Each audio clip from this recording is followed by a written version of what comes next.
Telangana journalist ఎప్పటి నుండో ఎదురు చూస్తున్న ఇళ్ల స్థలాల కళ నెరవేరే రోజులు వచ్చాయని సీఎం రేవంత్ రెడ్డి పార్లమెంట్ ఎన్నికలు అయిపోయాక ఇళ్ల స్థలాలు ఇస్తానని ఐఎన్పిఆర్ మంత్రి పొంగురెడ్డి శ్రీనివాసరెడ్డితో పడి పూర్తి చేసుకొని వస్తే వెంటనే ఫైల్ మీద సంతకం చేస్తానని హామీ ఇచ్చారని అన్నారు.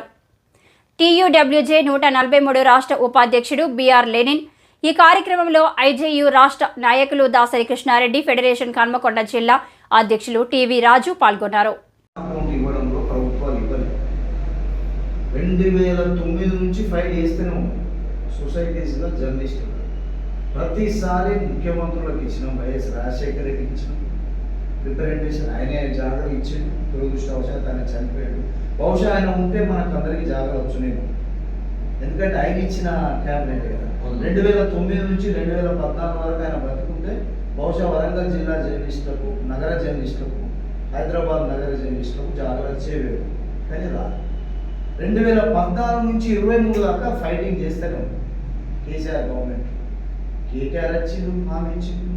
స్థానికంగా వినయ్ భాస్కర్ గారు, ఆరు రమేష్ గారు హామీలు ఇచ్చిండు. ల్యాండ్ అలొకేట్ అయింది, జీవోల కడికి అక్కడ నుంచి సీసీఎల్ నుంచి అప్రూవల్ కాలేదు, ఏది కాలేదు. సమస్య అట్లా ఉంది. ఫైటింగ్ చేస్తూనే ఉన్నాం, గొడవలు పడుతూనే ఉన్నాం. ప్రతిసారి సీఎంకి వచ్చినప్పుడు అంటే పోయిన కేసీఆర్ రిప్రజెంటేషన్ ఇచ్చుడు కాదు కదా, ఆయన ముఖం చూసే పరిస్థితి కూడా మనకు లేకుండే. జర్నలిస్టులు not allowed to see CM's face.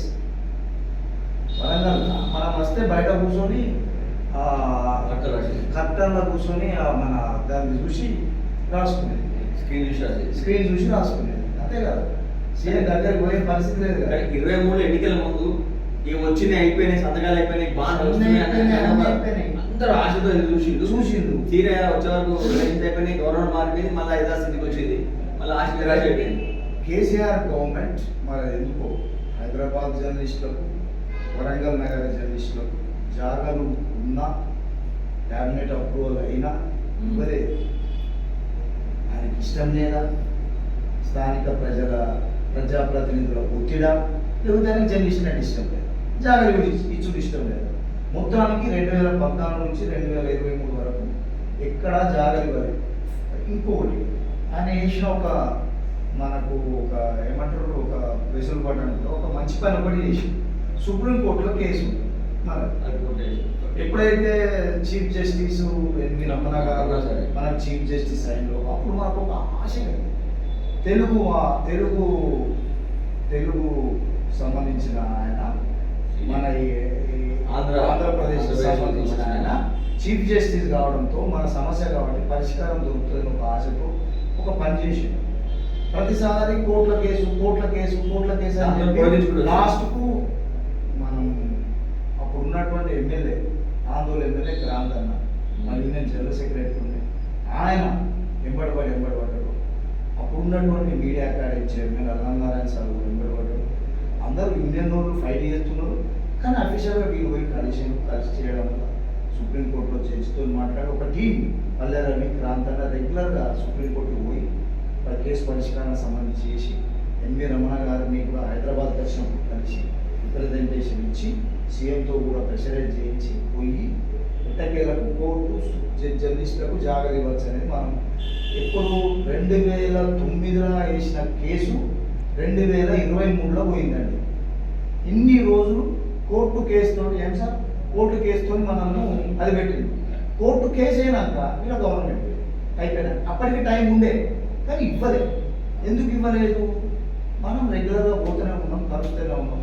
ఆ జాగాలు ఇవ్వడం ఇక్కడ ప్రజాప్రతినిధులకు ఇష్టం లేదా, లేకపోతే గవర్నమెంట్కే ఇష్టం లేదా, మనమంటేనే ఇష్టం లేదా, మొత్తానికి మాత్రం జాగాలు ఇవ్వలేదు. కానీ జర్నలిస్టులు మాత్రం ఊళ్ళల్లో ఎమ్మెల్యేల ద్వారా వాళ్ళని రిక్వెస్ట్ చేసుకొని 120 గజాలు తీసుకున్న కాడ 120 గజాలు తీసుకున్నారు, 120 గజాలు ప్లస్ డబుల్ బెడ్రూమ్లు తీసుకున్నారు కానీ డబుల్ బెడ్రూమ్లు తీసుకున్నారు.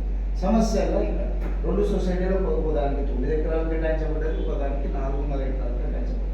ఇంకా కొత్త జర్నలిస్టులు పెరుగుతున్న నేపథ్యంలో ఇంకొక 300 మంది దాకా కొత్త జర్నలిస్టులు, వాళ్ళ గుడియాలని కొత్తగా 6 మెన్ కమిటీ కూడా ఏర్పాటు చేసిన దాని కన్వీనర్ నేనే, పాత సొసైటీకి సెక్రటరీ నేనే, కొత్త కన్వీనర్ 6 మెన్ కమిటీ కన్వీనర్ నేను. ఆ జాగాలు కూడా అప్పుడు ఉన్న ఎమ్మెల్యే ఆరు రమేష్ గారు రిక్వెస్ట్ చేస్తే ఆయన 7 ఎకరాలు ఇచ్చింది, ఇంకా ఎక్కువ తీసుకున్నాం అనుకున్నాం. వినయన్న ఇచ్చింది కానీ దాని మీద అది డిస్ప్యూట్స్ ఉన్నాయి, అది కూడా తెలుసుకోవాలి. ఇవన్నీ ఇది అన్నం ఇది ఒక ఎపిసోడ్.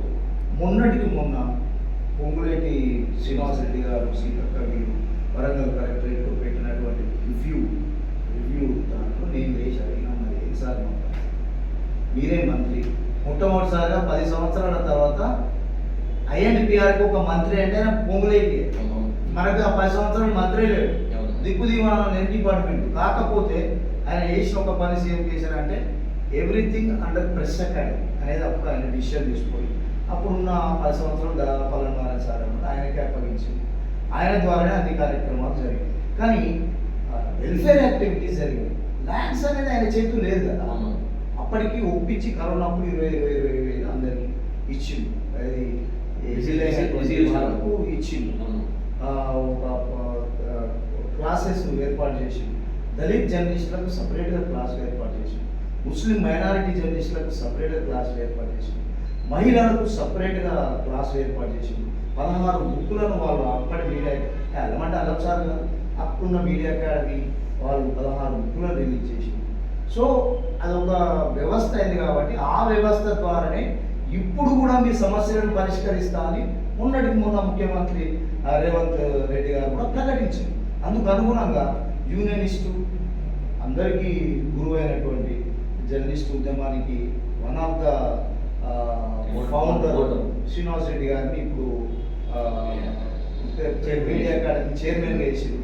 వారి ఆధ్వర్యంలో స్వయంగా ముఖ్యమంత్రి గారు ప్రకటించింది. వీరి ఆధ్వర్యంలో ఇక మీరు నాకు చెప్పద్దు, ఏదంటే పొంగిరెడ్డి గారి దగ్గరికి పోవాలి, మీడియా అకాడమీ ద్వారా ఒక అప్రాప్రియేట్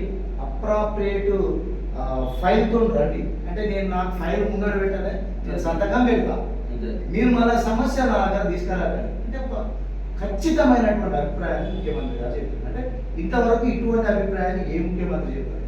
చూద్దాంలే చేద్దాంలే మీరు మాట్లాడుకోలేన్నారు కానీ ఆయనతో మాట్లాడమని ఈయనతో మాట్లాడమని ఈ సమస్య అవుతుందని చెప్పి చెప్పారు. అల్లంనారాయణ గారు కూడా కొన్ని 100 సార్లు ముఖ్యమంత్రి గారిని కలిసి సమస్యను నివేదించే ప్రయత్నం 100 సార్లు చేసింది. కానీ ఆయన టైం లేదని